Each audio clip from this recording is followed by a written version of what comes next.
The Mendocino Complex wildfire in Northern California is now the largest in state history. Think about that for a second. It's burned more than 443 square miles, an area nearly as large as the city of Los Angeles. The Mendocino Complex is one of 15 large fires burning in California today. Intense conditions here on the ground this morning. You can see that hellish orange glow on the skyline behind me. This has turned into another record-setting fire season, and we still have a long way to go. This huge dome of high pressure jet stream way up to the north for a good portion of the country. And so we are dealing with 33 million people at risk for extreme heat. Heat indexes of 95 to 102 in the northeast.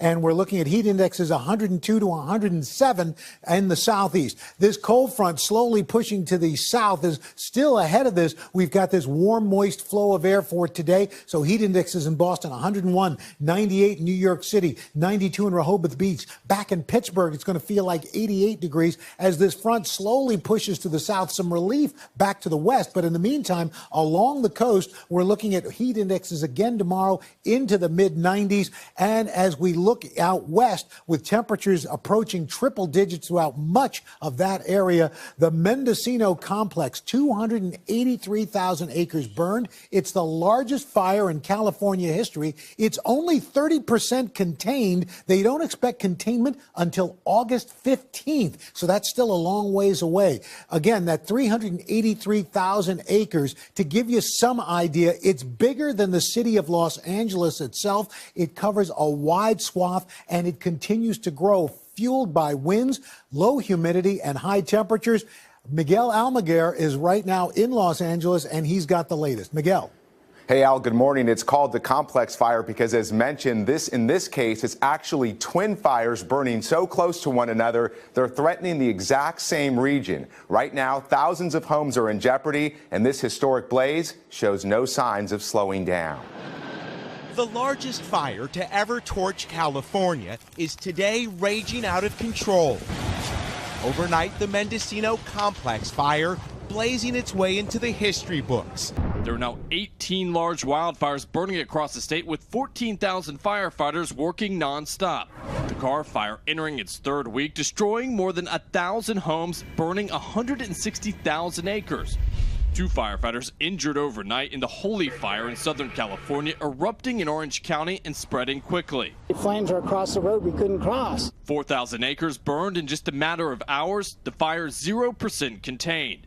2 hikers rescued after they were trapped by the massive blaze. The elderly couple scrambling to a canyon where they were pulled to safety by a helicopter. Yosemite National Park now closed indefinitely. The Ferguson fire smoked too much for tourists. That fire now the 4th largest in the state's history. Scorching 443 square miles, a burn zone larger than Philadelphia and New York City combined. How dangerous can these fires get? Really dangerous. This year's been a very deadly year already for us. A wall of flames ripping over homes. The conditions here are getting worse. We were on the front lines as mountaintops turned into blowtorches. We've heard the air attack hovering overhead, but the fire and smoke is so thick, crews may not know where to make those water drops. They're losing more structures every hour. With at least 169 destroyed, more than 11,000 structures are still threatened. Fires exploding for 11 days in wine country. Nearly 20 major wildfires are burning across the state. These satellite images show the thick smoke billowing east into Nevada, fueling the flames, including this new fast-moving blaze outside LA, is soaring triple-digit heat. Today, where the largest fire in state history is on a tear, the only thing in the forecast is more destruction.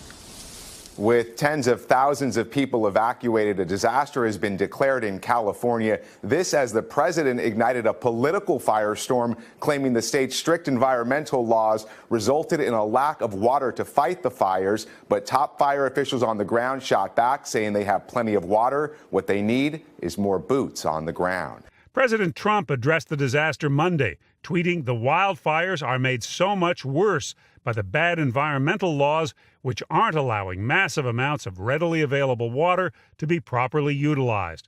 But CAL FIRE tells CBS News there are no water issues. and the true problem is climate change. We do have lots of water, yes. There's no denying wildfires have taken a huge toll on California this year, destroying over 1,800 structures and burning more than 500,000 acres. At least 9 people have died. As the urban sprawl continues in California and we have people moving into the wildland areas, it has been continuing for the last 30 years. For the people living here, the year-round fire season means permanent lifestyle changes. So you just sleep with your shoes by your bed. This has been the scariest one. The problem of home construction in wooded areas is only expected to get worse. One study says that by 2050, another 645,000 houses will be built at areas at very high risk for wildfires.